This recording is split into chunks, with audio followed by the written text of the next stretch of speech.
téléspectateurs yu ITV di leen dalal jàmm seen émission kennu askan wi tey jii ñu am mbégte dalal Lamine Dramé moom cadre aéronautique la ca ASECNA en même temps mu nekk secrétaire général du syndicat national des travailleurs de l'aéronautique civile Lamine Dramé maa ngi lay dalal jàmm si plateau kennu askan wi.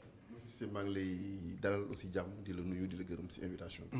alors tey jii ñu fas yéene waxtaanee lépp lu jëm ci wàllum reprise des vols internationaux yi ndax xam na ni si àllarba gi fukki fan ak juróom si weeru juillet le Sénégal fas yéene waat tamit delloo buum sa mboy boy ba avion yi mën a dem mën a dikk loolu yëpp daan si ñëw ak mbirum tamit réciprocité ak Union européenne daañu ko yaatal ci kanam tuuti waaye dañuy ñëw ak yow ci tolluwaayu mbas mi coronavirus di gën a jéggi dayoo kaay di yokku chaque jour ban jàngat nga siy def.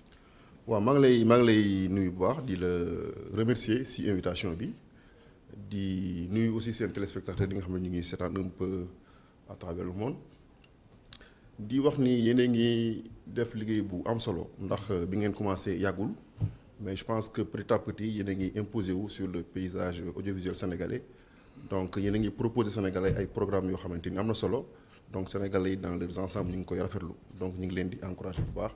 di ñaan yàlla def jàmm ci kër gi. amiin mbébét bi ngeen xamante ni moom noonu ngeen ko bëggee ci kër gi yàlla na ko suñu borom matali incha allah. alors waaw mbas mi effectivement mi ngi évoluer mais damay jaajëfal waa Kër Docteur ndax xam nga ni bi mbas mi tàmbalee ba léegi ñi ngi def liggéey bu mucc ayib ndax suba ak ngoon guddi ak bëccëg ñi ngi jël en charge les malades. ñu ngi leen di jàppale bu baax a baax pour que ñu mun a dellu seen sago donc waa Kër Docteur ñi ngi def liggéey bu am solo bi mbas mi duggee Sénégal ba léegi mais comme ni nga ko waxee dañoo war a continuer encore di leen déglu di leen may nopp di respecter les gestes barrières nga xamante ni bu ñu ko defee maanaam di porter masque di moytu manifestation yi di raxas suñuy loxo loolu bu ñu ko defee di sàmmonteeg li nga xamante ni mooy digle yi nga xamante ni moom la OMS wax amaana Sénégal nañ toll foo xamante ni dañu vaincre mbas mi et puis dina delluwaat fi mu jógee. alors Lamine Dramé yow cadre nga ca ASECNA lan mooy liggéeyam d'abord. waaw ASECNA c'est l'agence pour la sécurité de la navigation aérienne en Afrique et à Madagascar.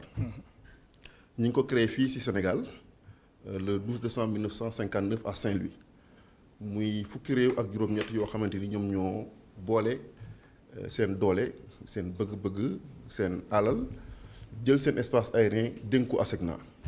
donc ASECNA c'est un fournisseur de services de la navigation aérienne maanaam ci gàttal yow tey boo jëlee avion bëgg a dem Paris wala bëgg a dem États-Unis wala bëgg a dem feneen boo xasee ba dugg ci avion bi ASECNA moo lay jël en charge pour permettre avion bi mu mun a décoller dans de très bonnes conditions ASECNA muy guider avion bi moo koy won yoon yi moo koy tette ba nga xamante ni dina dem ci aéroport boo xamante ni dina fa egg en toute sécurité et en toute sûreté maanaam ci misaal ASECNA loolu mooy mission mais bul fàttali aussi ni ASECNA c'est 3 écoles de formation am na benn école boo xamante ni mi ngi fii Dakar muy école régionale de la navigation aérienne et du management am na benn école boo xamante ni mi ngi Cameroun mooy ERSI école régionale de sécurité incendie foofu la ñuy tàggatee les pompiers d'aérodrome am na aussi benn école boo xamante ni mi ngi Niamey ñu koy wax EAMAC école africaine de la météorologie de l'aviation civile foofu la ñuy tàggatee ingénieurs yi ak techniciens supérieurs yi nga xamante ni ñoom la ñuy préparer pour que ñu mun a nekk ay contrôleurs nekk ay météo ou bien nekk ay techniciens de maintenance donc grosso modo ASECNA aussi mi ngi liggéey aussi am na benn avion de calibration boo xamante ni day wër di def ay prestations maanaam dëkk bu ko soxla soo bëggee ñu calibrer la say installation d'aide à la navigation aérienne yi nga xamante ñoom ñoo nekk au sol ASECNA mun na ñëw en tout cas ak seen avion de calibration bi jàppale la bu baax a baax.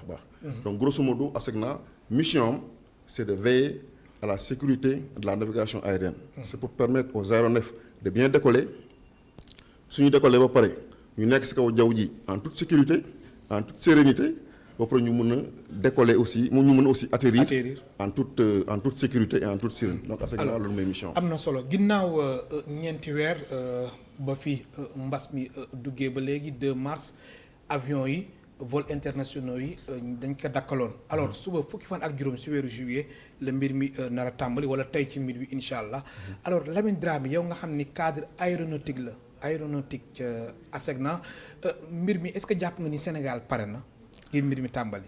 waaw Sénégal pare na bu baax sax ndax bul fàtte ni avant ñuy ubbi aéroport bi international Léopold Sédar Senghor Sénégal commencé woon na vol domestique yi.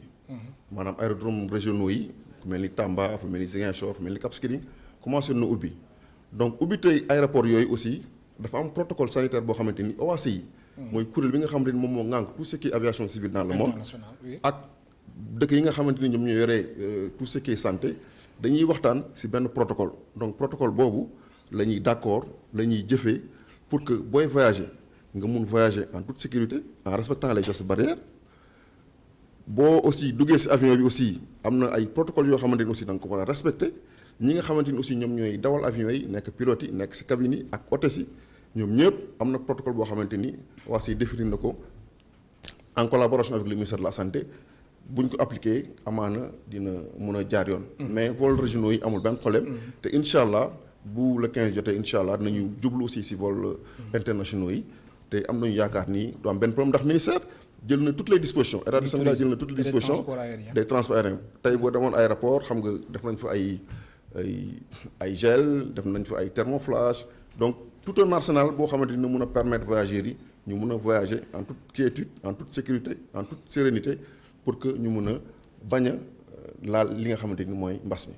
alors protocole sanitaire bi boog lépp yemb na ngir mbir mi tamit du am benn jafe-jafe. waaw protocole sanitaire bi yemb na mooy li ma la wax OACI waxtaan na si ak état du Sénégal à travers le ministère de la santé ak kuréel bi ak ministère bi nga xam ne ñoom lañu dénk aviation civile d'accord nañu ne nii lañ koy doxalee te incha allah bu la 15 jotee du am benn rëq-rëq avion yi lañu mun a continuer encore di décoller. di atterrir aussi en toute sécurité et en toute sérénité. alors aéroport bu taxaw entre guillemets mu war a tàmbaliwaat loolu est-ce que yomb na. yombul ñi nga xamante ne nekk ngeen fa ci wàllum organisation ak ci wàllum fonctionnement. yombul ndax bul fàtte nii léegi dañuy wax ce qu'on appelle l'industrie aéronautique maanaam aéroport c'est un ensemble te benn ensemble mënul dem sans moroomam. Je prends un exemple très simple boo jëlee aéroport am na ASECNA. qui est un fournisseur de services de la navigation aérienne. mais en dehors de l'ASECNA au niveau de l'aéroport am na la haute autorité de l'aéroport Léopold Sédar de l'AIBD. la haute autorité moo xamante ni ñoom ñooy occupé wu de tout ce qui est sûreté mais en dehors de ça il y a les exploitations les exploitants commerciaux ñi nga xamante ni ñoom ñooy yore exploitation commerciale aéroport bi. ñu ngi foofu am na aussi les avionneurs. comme Boeing comme Airbus donc pour te dire que c'est tout un ensemble donc je pense que bi ñu tëjee aéroport ba léegi am na ay conséquences économiques yoo xamante ni yu am solo yoo xamante ni dal na ci kaw secteur aéroportuaire bi. mais heureusement njiitu réew mi bi mbas mi duggee Sénégal jël na ay mesures pour sauver d'abord l'emploi. parce que ordonnance bi mu njëkk a jël c'est de protéger l'emploi mooy aujourd'hui wax bu benn chef d'entreprise. dax benn liggéeykat lu dul mu def une faute lourde. bu fekkee aussi chef d'entreprise bi mbas mi laal na ko bu baax a baax buy mettre en chômage technique travailleurs yi war na leen fay au moins 70% de leur salaire donc je pense que loolu c'est des efforts que le chef d'État a pris yoo xamante ni c'est vraiment salutaire. aéroport c'est 6 000 emplois donc 6 000 emplois yi bu ñu ko garantiré donc je pense que Sénégal. def na foofu liggéey bu am solo. alors est-ce que mën nañu wax ni jamono ji ak mbas mi ni 6 000 employés ñoo ñëpp ñu ngi fa. waaw 6 000 employés ñu ngi fa 6 000 employés ñu ngi fa parce que bul fàtte ni bi mbas mi amee ba léegi maa ngi la koy wax léegi njiitu réew mi. chômage technique jotul am. non chômage technique jotul am bi mbas mi amee ba léegi njiitu réew mi seetaanul le secteur du transport aérien maa ngi lay wax ni jël na koppar yu bëri jagleel ko Air Sénégal. bërki démb ministère du tourisme et des transports aériens aussi jël lu mat 5 milliards séddale ko kuréel yi nga xamante ni ñoom ñooy liggéey au niveau de la plateforme aéroportuaire lu si mel ni ANACIM. lu si mel ni haute autorité lu si mel ni LAS lu si mel ni 2AS. donc yooyu c'est des efforts yoo xamante ni état bi def na ko pour jàppale ñi nga xamante ni ñi ngi yëngu ci secteur transport aérien et c'est vraiment salutaire. am na solo léegi ci wàllum koom impact bi soo ko doon évaluer ñaata nga mën a wax yow mi nga xamante ni yàgg nga ASECNA te xam nga foofu tamit muy fonctionner. waaw ci wàllu koom pour ñu xayma ko fi mu toll nii dina xaw a métti en tout cas kuréel bi nga xamante ni moom mooy regrouper les transporteurs aériens muy IATA mi ngi wax ni adduna bi dañu ñàkk gën saa néew 252 milliards de dollars de pertes yoo xamante ni nañ ko subir te IATA mi ngi wax ni pour que trafic bi reprendre encore d'une manière vraiment normale il faut que ñu dem 2023 donc c'est une manière de dire que 2023 pour que les choses redeviennent normales. ba pare stable donc fekk ñetti at donc c'est pour te dire que industrie aéronautique vraiment mbas mi laal na ko bu baax a baax a baax ndax bul fàtte ni un aéroport c'est des installations techniques yi dañoo war a def la maintenance tous les jours H24 avion bi nga xamante ni dañ ko clouer au sol dañ ko war a defal entretien xool est-ce que pneu yi peerul est-ce que équipement yi nga xamante ni ñu ngi au niveau du cockpit est-ce que équipement yi mi ngi fonctionner H24 donc c'est tout un ensemble boo xamante ni bi mbas mi dalee ci kaw aviation civile effectivement yëg nañ ko bu baax a baax. alors reprise des vols internationaux yi est-ce que aussi jël ngeen en compte bu baax a baax période bi nekk nii nawet bi. waaw bon en réalité. oui aéroport bi sax musul tëj. ça c'est vrai oui. waaw ndax ñu ngi doon accueillir ay vol cargo. ak rapatriement yeeg yooyu. ak rapatriement yi ñu ngi doon aussi yóbbu les évacués sanitaires. donc aéroport bi musul tëj définitivement complètement mais espace bi la ñu xaw a fermé pour que mbas mi nga xamante ni moo gane si àdduna pour que ñu bañ ko dugal suñu biir réew parce que bul fàtte ni premier cas bi nga xamante ni Sénégal enregistré na ko si mbas mi cas importé la maanaam kii ko fi indi bitim réew la ko jëlee indi ko Sénégal donc te avion aéroport borom xam-xam yëpp d'accord nañu ni nekk na vecteur de propagation rapide virus bi ndax bul fàtte ni virus bi Chine la amee. bi mu amee Chine quelque temps après léegi 5 continents yëpp mi ngi fa ni mu fa ñëwee mooy gën saa néew nit ñi ci aéroport lañ jaar donc moo tax la fermeture de l'aéroport était vraiment motivée.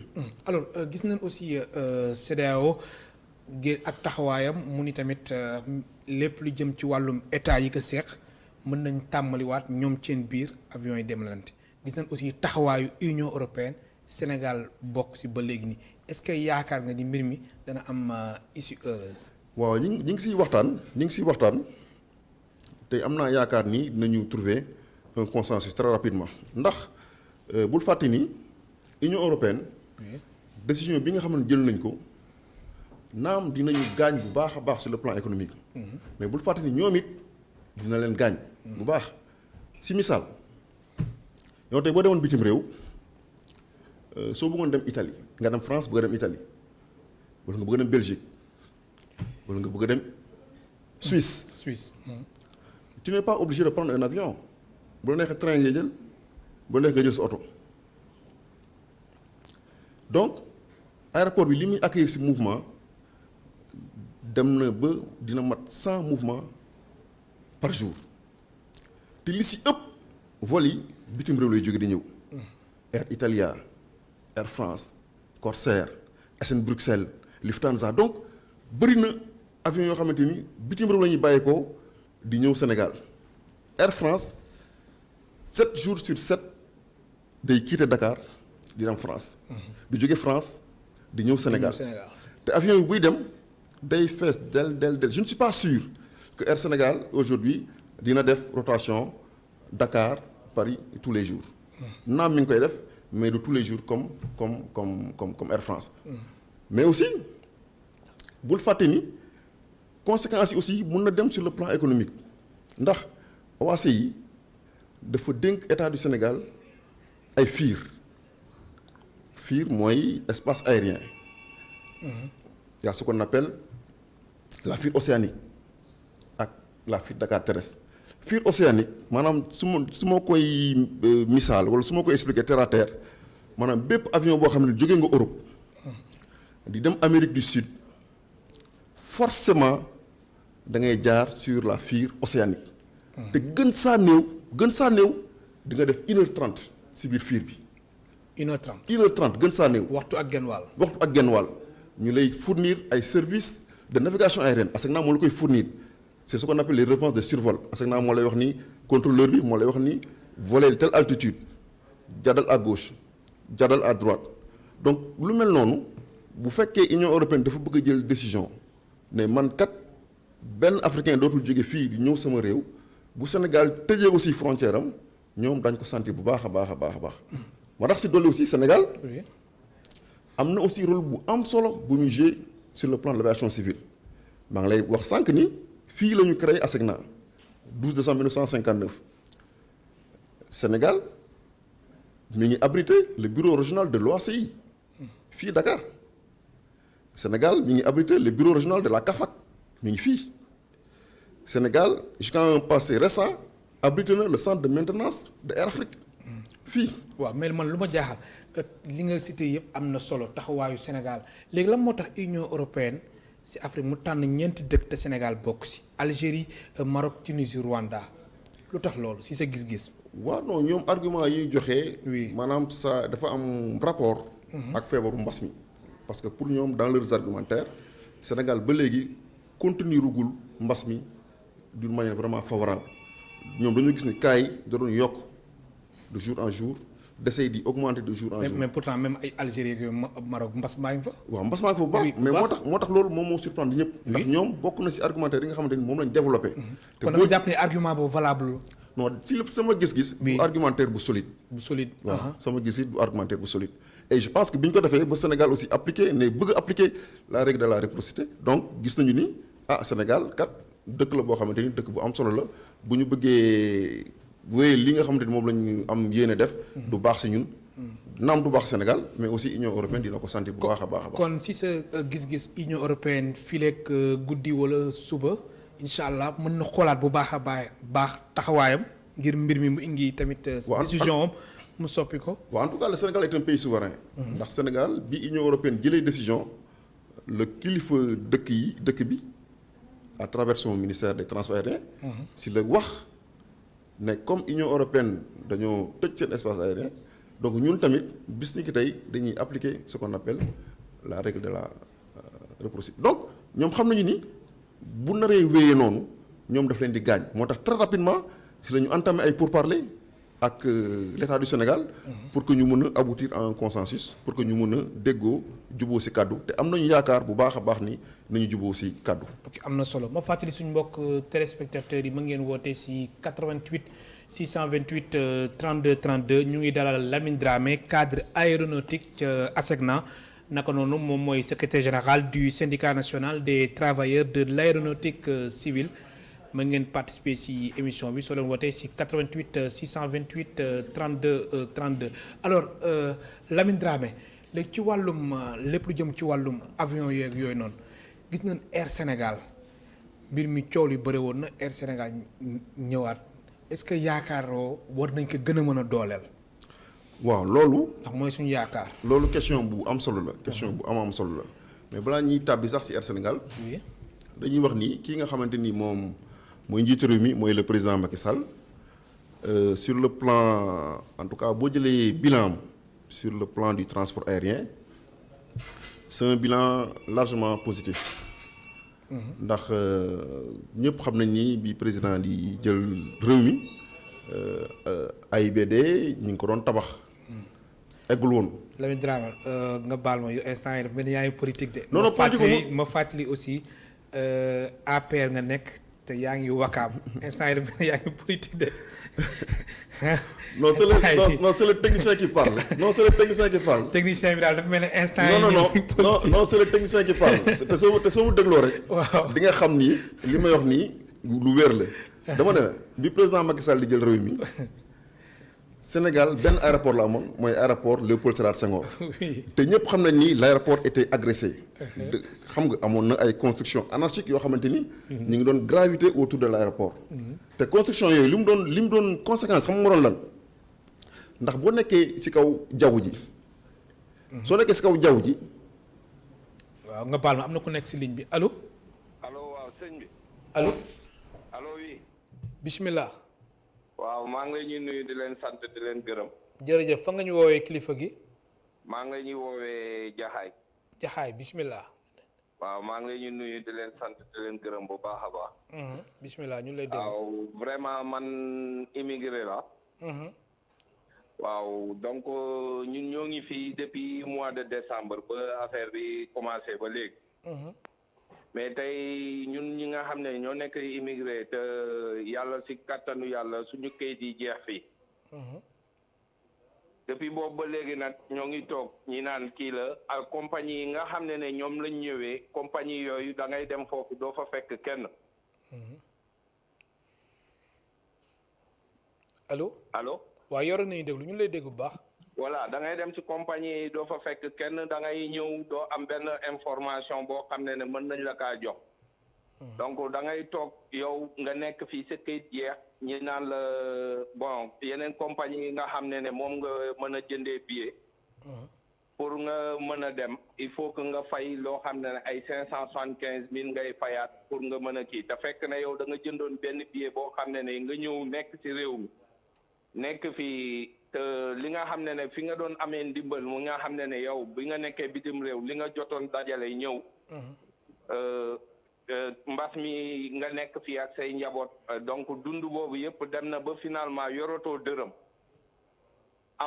amoo feneen foo ko mën a lijjantee amoo feneen foo ko mën a kiyee ñi naan compagnie yi dañuy ubbi chaque jour doo mën a xam kañ ngay dem te fi ngay liggéeyee tamit mi nga xam ne bitim réew la ñooñu position bu ñu lay tollool mooy que il faut que nga jéem a xool sinon da ngay ñàkk sa contrat wala da ngay ñàkk sa poste de liggéey. jërëjëf. donc war nañoo xool ñu gestuñu ñun tamit pour ñu mën ñoo dimbali nga xam ne. ñu xaaral tamit am na beneen téléspectateur bu nekk si ligne bi allo. bisimilah salaamaaleykum Hadj Malick. waaleykum salaam mbokk Kaolack bisimilah. si sa barakallah maa ngi lay nuyu bu baax di la ziar. alhamdulilah delloo ziar. di ñaanal jàmm Sénégalais yi di ko ñaanal sama bopp. jërëjëf. alhamdulilah comme ñu ngi yaakaar ne à partir de tey aéroport bi dina reprendre ay liggéeyam. ñoo ngi ñaan yàlla bépp avion bu naaw ak foo mën a jëm yàlla nga yegg ci jàmm. yàlla tàggat jaww ji ak jéeri ji ci barke yonent yàlla Muhammad sallallahu alayhi wa sallam. di gërëm monsieur bi ci wax yu am solo yi mu wax ak leeral yi mu joxe. xanaa di ci dolli rek masawu comme ni ñuy masawoo Sénégalais yi ndax ku ne xam na ne ci biir aéroport bi ay Sénégalais ñoo fa doon jaar mais ay Sénégalais ñoo fa doon daan seen doole. loolu ni mu defee impact ci man def ko ci yow def ko ci keneen noonu la defee impact ci père de famille yooyu. kon ñoo ngi masawu ñooñu. di ko wax ne ko mu ñaax suma mbokk sénégalais yi. El Hadj Malick keroog bi président de la république jëlee ndogal pour ubbi gaaru ceer yi. waxoon naa la benn wax ne la gis naa tey sa vidéo bi nga dem boo maraîcher gis naa ni ci takk nañ masque yooyu ñuy enregistré nañ waaye lii 24 heures wala 48 heures plus tard ñu teg ko ci suuf. effectivement man jaaruma ci gaaru ceer yi waaye noonu ma ko waxee woon noonu la amee wala lu ko raw. parce que soo génnee ci mbedd yi xool li xew da nga xam ne nit yi respecté wu mesure barrières yi léegi su ma mbokk moomu di kilifa googu nga xam ne lii muy wax moom ma ko gën a xam dama bëgg mu laay biir sénégalais yi nga xam ne ñoo war a jaar yi ñu respecté mesures yi ñu respecté conditions yi nga xam ne moom la ñuy jaaree ci aéroport yi ñu bañ fa yóbbu suñ mal civilisé gi ñuy dem fuñ mën a dem ku wax ñu ne ko nangam wala ñu jàllabaat te nit suñ ko tegee ci place di ko liggéeyloo réew mi di ko liggéeyloo te kii nit ni ma ko gisee nit ku dal la ko responsable la te nit ku dal ko responsable soo ko fekkee ci place mu accompagner ay sénégalais yu mel ni moom ñuy liggéey pour réew mi kon yow mi ñëw pour jaar ci aéroport bi na nga respecté liñ la wax nañ takk suñu masque yi nañu civilisé nañu respecté distance yi suñ ko deful fii ci Sénégal bu ñu xalaat benn sénégalais nii nga jëm Bruxelles nii nga jëm foo mën a jëm ci àdduna boo wàccee ci aéroport bi teg ko sa place boo respecté wu sénégalais yi ngay bàyyi fii boo wàccee ci aéroport yi nga jëm ñoom dañ la wax ne respecté ñu parce que ñun ñàkk ñu fayda. jërëjëf. salaamaaleykum wa rahmatulah wa barakaatu. waaleykum salaam wa rahmatulah. Lamine gis nga ñaari intervention yooyu. waaw am na solo xanaa lii fi kii auditeur bu mujjee bi fu mu daaneel rek la ñuy wax. di ñaaxaat suñu mbokk sénégalais yi ñu respecter les gestes barrières. ndax mbas mi ngi fi c'est une réalité bu ñuy déglu conseil ko docteur am nañu yaakaar ni. si kanam tuuti daañu gagné mbas mi te dina génn si réew mi. donc dama doon wax nii boo jëlee bilan wu ki nga xamante ni mooy njiitu réew mi mooy le président Macky Sall sur le plan du transport aérien def na quand même ay jéego. yu am solo yu salutaire ndax maa ngi lay wax ni aéroport bi nga xamante ni mooy aéroport Léopold Sédar Senghor bi président Macky Sall di jël réew mi moom rek moo fi nekkoon comme aéroport te ñëpp xamoon nañu ni aéroport bi commencé woon na di abriter ay construction anarchique tout aussi si alentour bi soo rappelé wu cité Tobago n'est-ce pas te xam nga loolu lu muy jur xam nga loolu lan mooy conséquence bi maanaam pilote bi nekk si kaw buy wax ak contrôleur bi maanaam il émet un signal maanaam yow tey da ngay contrôleur bi bu jëlee micro su waxee day émettre benn signal boobu il faut que pilote bi mun ko capter pour que pilote bi mun ko capter warul mun a am obstacle te bu fekkee nag am na étage boo xamante ni jóg na diggante signal bi ak diggante fii pilote bi nekk day am obstacle maanaam bu boobaa pilote bi du mun a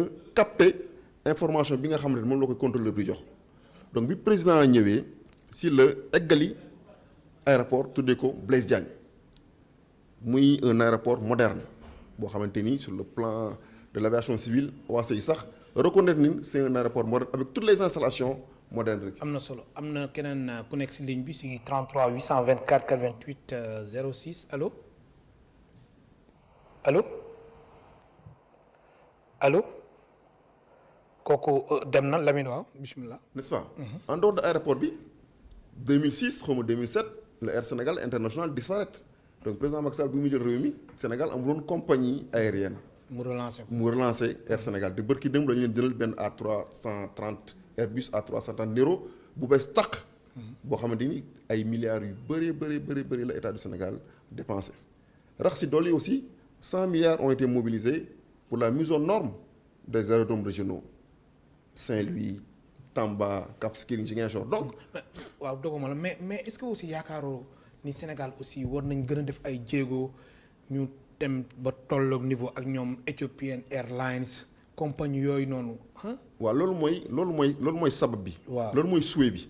moo tax boo gisee tey Air Sénégal commencé na di def ay jéego yu am solo ndax mi ngi dem Paris récemment war nañ ubbi benn ligne pour Genève. mi ngi dem Barcelone mi ngi dem Italie te bu dul woon mbas mi tey Air Sénégal waroon na mun a continuer di dem États-Unis donc c'est pour dire que Air Sénégal mi ngi si lancé boo xamante ni lancé bu favorable la. ok allo am na keneen ku nekk si ligne bi allo allo allo. allo salaamaaleykum. waaleykum salaam. man la Mamadou Diallo ça va. allo. allo oui. fa nga ñu woowee. Kaolack. bismillah ñu ngi lay déglu. waaw man moom man damay seetaan kii ITV damaa kontaan si yéen quoi moo tax ma woo leen seen liggéey dafa rafet quoi seen programme maa koy suivre bu baax a baax. jërëjëf. ok ma ne naa leen woo di leen remercier quoi. ok nekk leen ci jàmm waay. ok jërëjëf merci beaucoup jërëjëf. ñuy xaaral tamit beneen téléspectateur si 33 824 88 06 allo. alors Lamine Dramé ñu ngi woon ci taxawaayu Air Sénégal joxe exemple comme ay Ethiopian Airlines ay Royal Air Maroc ak yooyu voilà kon Sénégal vraiment jot na aussi ñun ñu yegg si yenn niveau yi waaw effectivement te je pense que tàmbali nañ ko loolu dafa may permettre sax ma ñaanaat sénégalais yi nañu jàppale suñu pavillon national ndax nit amul lu dul réewam suñu nit ñi nga xamante ni suñu moodu yi nga xamante ni dañuy voyager suñu ñi nga xamante ñi ngi côté administration ñi di voyager ak sénégalais yi nga xamante sax dañuy tukki ñi ngi leen di ñaan di lancer encore un appel pour que nañu favoriser di jël Air Sénégal ndax Air Sénégal bu suqalikoo suñu ndam la ñun ñëpp. am na solo allo allo. allo waaw. bismillah. waaw man maa dikkoon doon la wax woote naa Jaxaay. Jaxaay ah. waaw alors baal ñu nga wàññi télé bi waaw ñu lay dégg. voilà donc li ma la si doon wax rek moom comme léegi suñu frère bi li mu jógee wax léegi. muy pour ñu dooleel li nga xam ne mooy suñu alal réew mi. loolu initiative bu baax la ñun ba ñu nekkee Europe tout dernièrement ba ñuy ñëw ba ñu déggee loolu jëmoon nañ sax pour jéem a changer waat suñu billet pour mën a ñëwee loolu. parce que lépp lu ñuy ut pour suñu réew la. donc suñu demee ba suñu réew toll foo xam déplacement yooyu donc tey ñu nekkaat ci jafe-jafe boobu ñu nekkaat mooy que tey ñëw nañ ay yeneen compagnie yeneen réew ñoo ñu di woon ba ñu ñëw fii nekk fii suñu biir réew ñu am ay jafe-jafe man dama doon ñaan ak di laajte tamit compagnie Sénégal boobu est-ce que mënul woon def tamit mu jéem a xool nu ñuy mën a jàppale pour ñi nga xam ne ñëw nañ ci réew mi nu ñu mën a def pour mën a delluwaat nga xam ne kenn ku nekk Italie wala nga nekk France wala nga nekk Espagne ñu mën laa yombalal ba nga xam ne di ngay wuti ji di nga mën a am benn adhération boo xam ne di nga ko mën a def ak compagnie bi te vraiment li mu wax ni léegi parce que diggante bi sama crédit bi jeexoon question yi nga ko posé vraiment dama see am satisfaction te maa ngi ko si nuyu di ko sant bu baax a baax. jërëjëf. li nga xam ne tey bépp doomu réew. li nga bëgg loo bëgg mooy sa réew tamit doon exemplaire bi ngay jël ci yeneen réew yi sa réew mel ko. parce que saa yu ñu nekkee ñi ne Sénégal rek mu neex la mu nakari la da ngay daal di am benn gëm-gëm boo xam ne benn yëg-yëg boo xam ne donc da ngay gis initiative boobu tey suñu demee benn aéroport bi sécurité bi nga xam ne moom lañ laaj. moom la nguur gi war a njëkk a taxawal. parce que tey suñu demee ba européen di ñuy jéem a am ak ñoom différence mooy que kenn ku nekk sa sa sécurité réew mooy sa ëllëg. jërëjëf. donc suñu ñëwee nga xam ne barrière yëpp yu ñu war a def nga xam ne dañoo war a ut kenn kuy ñëw ak kuy dugg ak kuy génn ñu jéem a xool nan lay testé fii wala nan lañ lay kiyee parce que réew mi demoon nañ ba amoon nañ ay information ne ku dem France dinañ la confiner après sooy dem beneen réew ñu soog laa yóbbu yooyu yëpp dañ daan jot ay information mais tey si dee biir réew mi d'abord jërëjëf képp ku ñëw tamit balaa ngay dugg Sénégal parce que ñoo ngi dégg journal yi tamit ñuy wax aéroport am na benn cas am na benn kii nii donc dañoo war a am benn sécurité boo xam ne tamit ñu fa nekk di liggéey dañuy am sécurité boobu ñi nga xam ne tamit ñooy ñëw di dugg wala di génn dinañ mën a am sécurité boobu. jërëjëf di la gërëm baax di la sant. waaw Lamine. waaw jërëjëf am na solo donc dama doon wax ni nañu gën a dooleel suñu compagnie dëkk muy Air Sénégal te buñ ko defee am na yaakaar ni nañu mel ni Air France nañu mel ni Turkish nañu mel ni Royal Air Maroc bu ci Sénégal yëpp jàppee je pense que Air Sénégal dinañu mën a valoir ay satisfaction. am na keneen ku nekk si ligne bi allo. allo. salaamaaleykum. waaleykum salaam. Baaj Malick. bisimilah. Cissé na ngeen def. alhamdulilah. alhamdulilah ma ne. ah fa nga ñu woowee. maa leen na ooyee Kaolack. bisimilah. waaw xaban waaye bëgg seen émission bi am na solo lool pour ñu lay yokkal waxtu bi defal la ko 4 heures ba 5 heures daal. daf ko temps moo gën ndax ñi dañ koy suivre te dañuy dugg te day gàtt. waaw 45 minutes neex na loolu wante mi dafa xaw a gàtt daal. waaw ñu yokkal la ko defal la ko 16 heures ba 17 heures. incha allah wax dëgg yàlla macha allah. ñu leen di suivre bu baax ñu leen di bàyyi xel ñu leen di ñaanal yàlla barkeel télé bi barkeel rajo bi. amiin amiin yàlla yokku leen bu ngeen yëkkoo dégg leen fu kawe. si barke alquran si barke Baye radiyallahu anhu. macha allah bég nañ trop ci yéen. jërëjëf barakallah jërëjëf. alors Air Sénégal wax nañ si les transferts nag. waaw transfert xam nga c'est privé. waaw c'est privé c'est privé mais ñoom tamit je pense que li état doon dimbali Air Sénégal. état dimbali na leen bu baax ndax ñoom aussi ñi ngi def liggéey bu am solo ñi ngi desservir la sous-région ñi ngi dem Cap-Vert ñi ngi dem un peu partout. donc loolu aussi am na solo di ñaan aussi sénégalais yi nga xamante ni aussi yàlla dénk na leen ay koppar nañu créer ay compagnie ñu mën a investir. waaw nañu créer ay compagnie aérienne ay compagnie aérienne ndax boo xoolee Afrique léegi suñu dëkk yi parce que mooy bi ñuy créer ASECNA rek. oui xam nga l'avenir appartient aux grands ensembles. oui. xam nga suñu mag ñu njëkk ñi ay ñoom Senghor ñoom Houphouët ñoom Modibo. amoon nañu gis-gis ku nekk am loo moom nga bàyyi ko jël sa espace aérien créer benn kuréel dénk ko. loolu mooy dox ba jamono yu ñu toll nii. waaw am na solo rek nag gisoon nañu fi Air Afrique. vraiment mais loolu vraiment léegi Air Afrique. mais loolu Air Afrique noonu la aussi. oui parce que Air Afrique aussi dañoo booloo. créer seen compagnie créer benn compagnie aérienne. bu forte tuddee ko Air Afrique. muy def aussi liggéey bu mucc ayib mu doon def liggéey bu mucc ayib ñëpp rafetlu ko. ba après bon si la donc c'est pour dire que. transport aérien dafa nekk loo xam ne dafa complexe. te rentable na n'est-ce pas. waaw c'est rentable. mais c'est très complexe. c'est très complexe. c'est très complexe. allo am na keneen ku nekk si ligne bi. allo. Alaaji Malick. bismillah. baal ma dama ko bëggoon a poser benn question bu ma fàtte. waaw bismillah. xam nga ci biir mbas mi Union européenne génne woon na benn communiqué. mais ñi nga xam ne seen séjour yi dafa jeex ci biir confinement bi xam nga confinement Europe bi mi ngi jeex la 21 juin.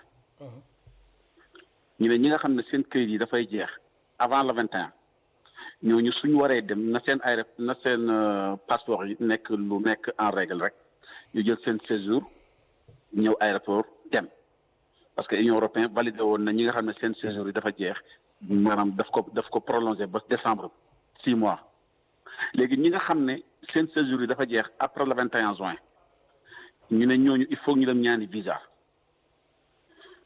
léegi su fekkee ne ki nga xam ne kayitam dafa jeex ci biir le 21 ci avant le 21 bi xam nga kooku mi ngi jeexal ci biir confinement bi kon kooku normalement warul am benn papier bu muy remplir loolu nañ ko wax ne ko rek dañ ko wax ne ko rek sa passeport na valable sa billet avion valable nga yóbbu sa séjour dem aéroport embarqué comme ñëpp dem mais par la suite am na ay information yuy circuler parce que ñëpp jotuñu information yi parce que sénégalais yi am na ci ñoo xam ne dañoo mel ni man ay nit daar lañ seen jàng soriwul ñu ne am na yeneen information yuy circuler que même ñi nga xam ne seen séjour yi dafa jeex ci biir confinement bi avant le 21 juin am na benn kayit boo xam ne war nañ ko dem jëli ci ambassade yi ndax loolu maa ngi laaj suma sëriñ boobu moom mën na ma ko confirmer ak su fekkee ne ci nettali bu yàqu dafa am koo xam ne dafa sori Dakar ba amul information boobu mu toog rek agence bi ko jaayoon billet validel ko billet mu jël kayitam bu jeex bi parce que wax nañ ko ne ko comme sa kayit dafa jeex ci biir le 21 bi yow mën nga dem mu ñëw ba aéroport léegi indiwul papier boobu ndax dañ koy bàyyi mu jàll ndax dañ koy rejeté. jërëjëf. salaamaaleykum. jërëjëf Lamine. waaw c'est que li ma koy tontu mooy c'est-à-dire que moom li muy laaj mooy affaire séjour donc dëkk bi nga xamante ni foofu la bàyyeekoo dëkk bi nga xamante foofu la nekk. am na ñu représentant diplomatique fii na rapproché wu ñoom jëm leen poser question boobu parce que c'est des questions diplomatiques. deuxième bi mooy aéroport bi naam le 15 lañ koy ubbi mais Sénégal mi ngi discuter encore ak Union européenne.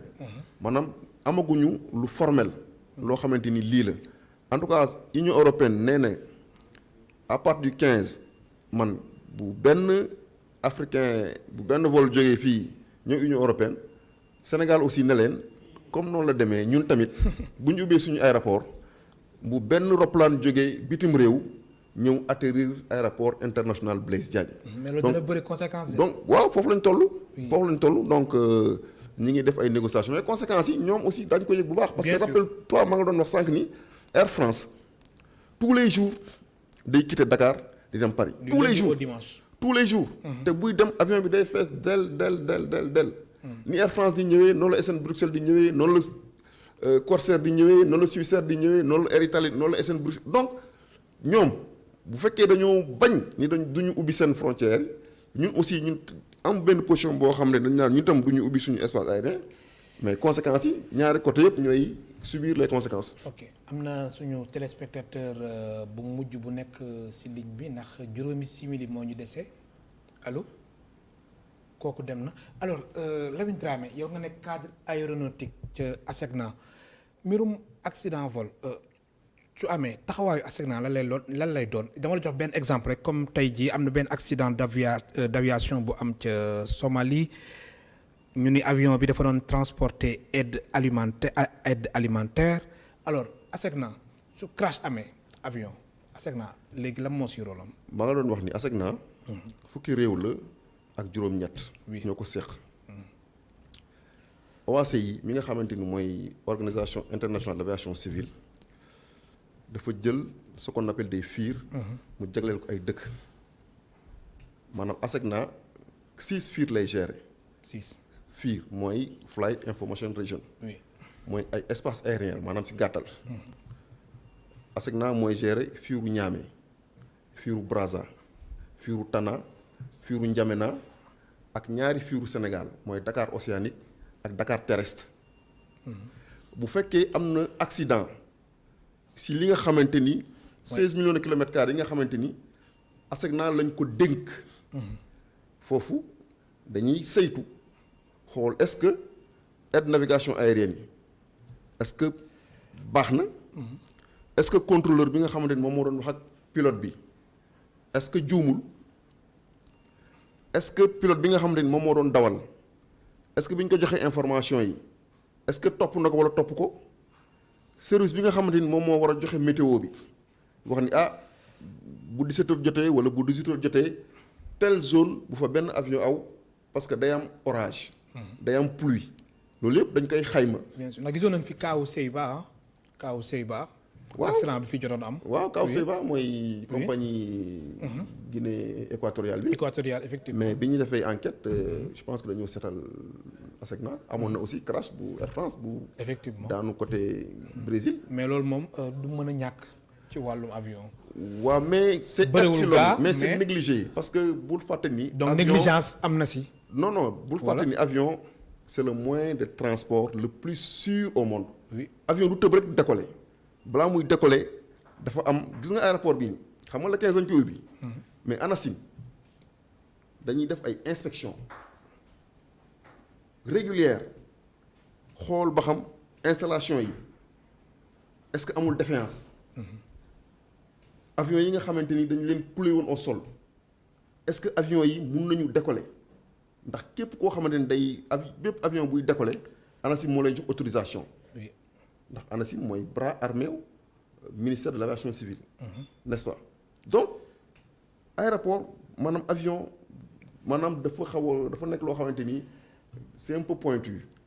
amul tâtonnement. am na solo alors Lamine Dramé ñaari simili moo ñu dese du ñàkk ñu wax tamit ci wàllum politique ndax yow responsable APR nga ca Wakaam.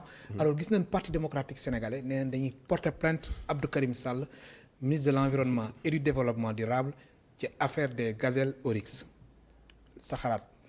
non comme dañuy porter plainte nañu porter plainte. dëkk bi am na yoon donc bu ñu ko déposé auprès du procureur. je pense que procureur moom mooy xool bu fekkee day déglu ministre wala du ko déglu comme dëkk bi c'est un pays de droit. donc nañu xool xaar fu.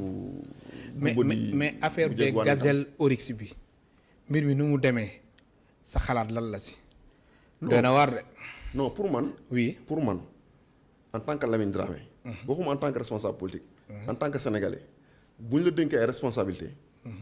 boo nekkee njiit da nga war a joxe le bon exemple maanaam aujourd'hui tey dañoo war a ñun ñi nga xam ne ñi ngi APR dañoo war a jël exemple ci njiitu réew mi maanaam de par suñu comportement de par suñu langage de par dañoo war a modérer de par notre courtoisie noonu la ñu war a def mais bu fekkee dañoo dem au-delà non loolu baaxul. alors ku si mel ni Babacar Gueye dem invité woon nañ ko si Tok Tok Sénégal Babacar Gueye nekkoon porte-parole bu parti démocratique sénégalais moom dafa jàpp ni ministre de l'environnement et du développement durable Abdou Karim Sall dafa war a démissionner. waaw sénégalais ñu ngi koy wax.